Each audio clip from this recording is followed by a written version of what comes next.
السلام علیکم۔ جب انسان کی زندگی جو ہے نارمل چلتے چلتے اچانک کہیں پہ کوئی کسی سیٹ بیک کا شکار ہوتی ہے نا، یعنی انسان کسی مشکل میں کسی پریشانی میں گھر جاتا ہے تو نا ہم جھنجھلا جاتے ہیں۔ یہ بڑی اہم بات ہے کہ یہ جو مشکل مصیبت آتی ہے نا، اس کو ایک یعنی عجیب و غریب چیز نہیں سمجھنا چاہیے۔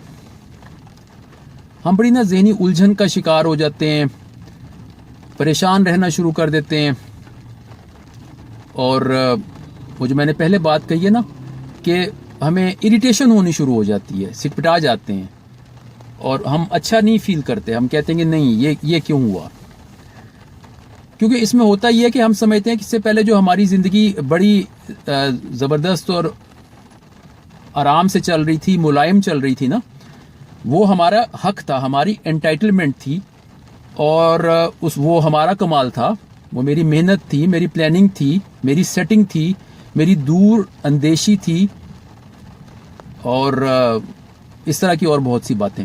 تو جس وقت اس کے بیچ میں کہیں پہ آتی ہے رکاوٹ، تو ہم پھر غصے کا شکار ہو جاتے ہیں، جھنجھلا جاتے ہیں۔ سمجھنے کی بات صرف اتنی سی ہے کہ وہ جو اچھا وقت تھا، اسموتھ وقت تھا، زندگی ایک روانی سے چل رہی تھی، وہ بھی اللہ کے حکم سے تھا۔ اللہ کا پلان جو ہمارے بارے میں تھا نا، وہ ایگزیکیوٹ ہو رہا تھا۔ اور یہ جو اب آپ کی زندگی میں مشکل آئی ہے، دقت آئی ہے، رکاوٹ آئی ہے، خرابی آئی ہے، یہ بھی اللہ ہی کی طرف سے ہے، آزمائش ہے کہ آپ کیا کرتے ہیں۔ تو وہ جو فیلنگ ہے نا کہ وننگ میرا حق تھا، وہ تو میرا لائف سٹائل بن گیا ہوا تھا، تو کیوں مجھے یہ سیٹ بیک آیا ہے؟ وائی می؟ میں نے کیا کیا ایسا؟ کیا کچھ بھی نہیں ہے۔ اللہ تعالیٰ نے قرآن کریم میں بالکل واضح فرما دیا ہوا ہے ہمیں کہ اللہ تعالیٰ ہمیں آزمائیں گے جس طرح سے چاہیں گے، مختلف طریقوں سے، مختلف نقصانات سے، مختلف فیلئر سے، سیٹ بیک سے۔ تو کہنے کا مطلب ہے کہ جس طرح آپ گاڑی میں بیٹھے ہوتے ہو، شیشے اوپر ہوتے ہیں، کوئی مکھی اندر آ جاتی ہے تو ہم جھنجھلا جاتے ہیں نا، بار بار تنگ کرتی ہے، اس کی جو آواز ہے، اس کی جو بزنگ ساؤنڈ ہے، وہ ہمیں تنگ کرتی ہے اور ہم چاہتے ہیں نکل جائے۔ مشکل مصیبت کو بھی ہم ایسے ہی ٹریٹ کرتے ہیں۔ تو اس میں مین بات یہ ہے کہ یہ نہیں اس میں سمجھنا چاہیے کہ یہ میرے ساتھ مطلب کیوں ہوا اور غلط ہوا۔ جیسے سورۃ فجر میں اللہ تعالیٰ فرماتا ہے کہ انسان کا جب اللہ تعالیٰ رزق تنگ کرتا ہے یا کم کرتا ہے نا، تو وہ کہتا ہے میری توہین ہو گئی ہے۔ کیوں؟ کہ وہ سمجھتا ہے کہ اس کی ایکچولی انسان کی جو مینٹیلٹی ہے نا، وہ بائی ڈیفالٹ اس سیٹنگ پہ ہوتی ہے کہ یہ میں کر رہا ہوں، یہ میرا ہے، مجھے ملنا چاہیے، یعنی میں، میرا، مجھے، ہمارا، ہم، وہ اس سینس میں چل رہا ہوتا ہے، حالانکہ کچھ بھی ہمارا نہیں ہوتا۔ سارے کا سارا اللہ تعالیٰ کا جو پلان ہے وہ چل رہا ہوتا ہے۔ جس وقت اللہ چاہتا ہے، ہماری جو پلاننگ یا سیٹنگ ہوتی ہے اس کو اوور رائڈ کر کے اللہ تعالیٰ اپنی جو مرضی ہوتی ہے وہ وہاں پہ ایگزیکیوٹ کر دیتا ہے۔ تو میرے کہنے کا یہ مطلب ہرگز نہیں ہے کہ مشکل مصیبت پریشانی میں ہمیں خوش ہونا چاہیے کہ واہ جی واہ، یہ تو بڑا مزہ آ گیا اور سب ٹھیک ہو گیا، کیونکہ مشکل پریشانی جو ہے وہ کوئی خوشی کی چیز تو نہیں ہے۔ پریشانی، غم جو ہے یہ باقاعدہ ایک چیز ہے۔ اللہ تعالیٰ نے یہ انسان کے لیے ایک آزمائش کی چیز بنائی ہے، غم۔ تو اس لیے مطلب یہ نہیں ہے کہ ہم مشکل یا پریشانی کے وقت میں کوئی خوشی کے نعرے لگائیں۔ مطلب صرف اتنا ہے کہ اس کے سیٹ اپ کو سمجھیں کہ یہ اللہ تعالیٰ نے انسانی زندگی کا ایک حصہ بنایا ہے۔ یہ نہیں سمجھیں ہم کہ بھئی مطلب میری زندگی بڑی سیٹ تھی، اس میں کیوں یہ پریشانی آئی ہے، یا یہ کہ جی میری تو ساری، میں تو بڑی سمجھداری سے چلتا تھا، میں تو بڑے سوچ سمجھ کے چل رہا تھا، تو ایسا کیوں ہوا؟ بھئی وہ اللہ تعالیٰ جب بھی آپ کی زندگی میں پریشانی بھیجنا چاہے گا نا، تو آپ کی عقل، سمجھ وغیرہ سب فیل وہاں پہ ہو جاتی ہے۔ اللہ تعالیٰ پھر وہاں پہ آپ سے وہ فیصلے کروا لیتا ہے جس سے کہ آپ خود اپنے ہاتھوں سے اپنے لیے گڑبڑ کا جو سلسلہ جو ہے نا اس کو آپ اسٹیبلش کرتے ہیں۔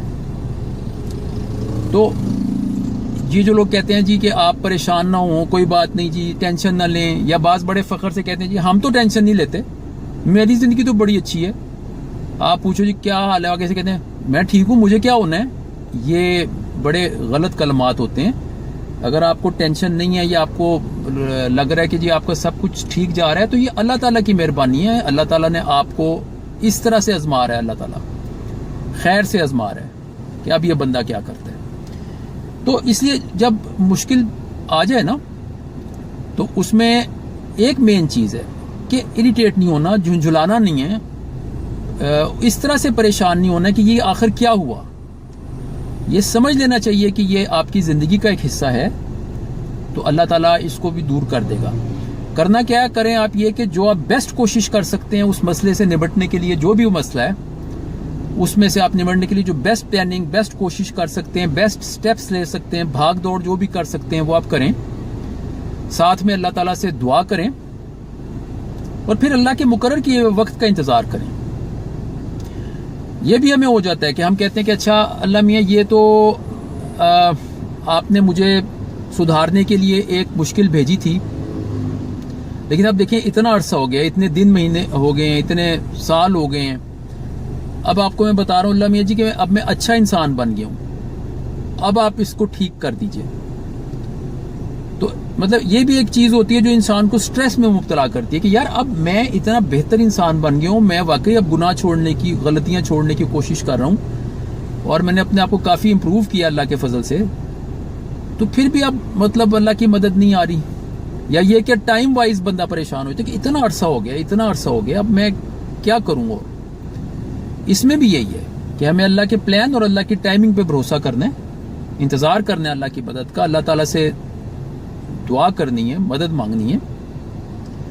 تو یہ جو احساسات ہیں نا کہ میں ڈاؤن گریڈ ہو گیا ہوں یا میں ڈی گریڈ ہو گیا ہوں, مطلب کوئی معاشی پریشانی آ گئی تو اس میں بندہ فیل کرتا ہے کہ یار یہ کیا بات ہے, پہلے تو میں مطلب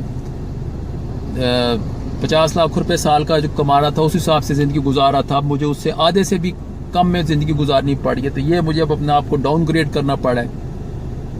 یا یہ ہے کہ پہلے میری صحت ایسی تھی کہ میں اتنا بھاگ دوڑ لیتا تھا, سیڑھیاں چڑھ لیتا تھا, سب کچھ کر لیتا تھا, اب میں وہ سارا کچھ نہیں کر پا رہا, تو یہ تو میں ڈاؤن گریڈ ہو گیا ہوں یا ڈی گریڈ ہو گیا ہوں, توہین ہو گئی ہے میری. یہ نہیں سوچنا چاہیے.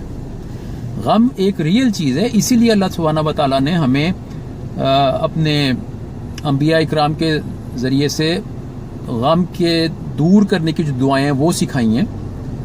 بہت بہت دعائیں ہیں جو ہمیں کرنی چاہیے غم سے دوری کی, کہ اس لیے کہ غم خود اللہ نے ہماری زندگی کا ایک حصہ رکھا ہے. مقصد اس میں عام طور پہ یہی ہوتا ہے, اللہ یہ چاہ رہا ہوتا ہے کہ ہم اللہ کی طرف رجوع کریں. اب یہ آپ کے اوپر ہے کہ آپ یہ جو آزمائش اللہ کی طرف سے آئی ہے اس سے آپ اس کے نتیجے میں اللہ کا قرب حاصل کر لیں, یا یہ ہے کہ آپ اس کو اپنے لیے عذاب بنا لیں. عذاب اسی طرح سے ہی ہے کہ نہیں جی کیوں ہوا, نہیں جی نہیں ہونا چاہیے تھا, ایسے تو نہیں ہوتا, یہ فلاں کے ساتھ تو نہیں ہو رہا, فلاں تو میرے سے بھی زیادہ بڑے گناہ کرتا ہے اور اس کی زندگی ہے, میں دیکھتا ہوں کہ وہ مانی زندگی گزارتا ہے, تو اس کے ساتھ تو نہیں ہے, تو میرے ساتھ کیوں ہوا. اس طرح سے آپ کرو گے تو پھر یہ آپ کے لیے عذاب بن جائے گا, پھر دن رات آپ سٹریس میں رہو گے. لیکن اگر آپ اللہ تعالیٰ سے رجوع کرو گے, اپنے اعمال کو درست کرو گے, تو پھر یہ ہے کہ کام اللہ تعالیٰ آہستہ آہستہ ٹھیک کر دے گا. لا حول ولا قوت الا باللہ مشکل پریشانی میں کثرت سے پڑھنا چاہیے, کثرت سے, گن کے نہیں, 100-500 دفعہ نہیں, بس کھلا پڑھیں, کثرت سے پڑھیں. بہت بہت مطلب پرتاثیر کلمات ہیں یہ تو نہیں میں کہتا کہ فلاں کلمہ یا یہ کلمہ ایسا ہے کہ اس سے اب بس اللہ تعالیٰ جو ہے وہ لازم آپ کو یعنی آپ کے مطلوبہ رزلٹ دے دے گا, کیونکہ اللہ کو ہم کسی بھی کلمے سے, کسی بھی دعا سے, کسی بھی بات سے پابندیاں مجبور تو نہیں کر سکتے. لیکن یہ بہرحال ایک حقیقت ہے کہ اللہ تعالیٰ نے ہمیں کچھ کلمات ایسے بتلائے ہیں, رسول اللہ صلی اللہ علیہ وسلم نے ہمیں سمجھائے ہیں کہ جن سے کہ بہت اللہ کی رحمت کی امید جو ہے نا بہت زیادہ بڑھ جاتی ہے. ایک بہت بڑی ویسے بری بات ہے کہ ہمارے معاشرے میں اردو زبان میں لا حول ولا قوت الا باللہ جو ہے وہ ان موقعوں پہ اردو زبان میں روزمرہ میں کہا جاتا ہے جہاں پہ کوئی ناپسندیدہ بات ہو جائے نا, کوئی شخص کچھ غلط حرکت کر دے یا کوئی اور مطلب سننے میں کوئی قابل اعتراض بات ہے, تو آگے سے کہتے ہیں لا حول ولا قوت. یہ پتہ نہیں کہاں سے کس طرح سے یہ چیزیں زبان کے اندر رائج کر دی گئی ہیں. یہ اس پاک کلمے کا بہت غلط استعمال ہے. ایسا نہیں کرنا چاہیے. بہرحال پریشانی کے وقت میں لا حول ولا قوت الا باللہ آپ کثرت سے پڑھیں, اور مطلب کوشش کے ساتھ ساتھ دعا بھی کریں, اللہ تعالیٰ سے رابطہ بھی بڑھائیں. مین بات جو ہے جو اس وقت میں کرنا چاہ رہا تھا وہ یہ کہ یہ جو جھنجھلاہٹ, اریٹیشن یا بٹرنس آ جاتی ہے, تلخی آ جاتی ہے انسان میں, وہ نہیں. اس کو اللہ کا حکم سمجھ کے, اللہ کا چاہا ہوا سمجھ کے جو ہے نا آپ قبول کریں. اور وہ جو اچھا وقت تھا وہ بھی اللہ کی طرف سے ہی تھا جو پہلے تھا, جب تک یہ مصیبت نہیں آئی تھی اس میں بھی آپ کا کوئی کمال نہیں تھا. تو یہ جو آیا ہے یہ بھی اللہ کی طرف سے ہی ہے, تو اس کو اللہ ہی دور کرے گا. تو جب آپ اس کو اللہ کی طرف سے سمجھ لیں گے نا تو پھر آپ کا جو ایکسیپٹنس لیول ہے وہ بہتر ہو جائے گا. جھنجھلاہٹ نہیں ہوگی, اریٹیشن نہیں ہوگی, آپ تنگ نہیں پڑیں گے, اس کو آپ سسٹم کا حصہ سمجھیں گے, اور پھر آپ کو پتہ چل جائے گا کہ کیا کیا کرنا چاہیے, تو اللہ تعالیٰ اس مشکل سے مجھے نکال دے گا. بس یہ بات ہے.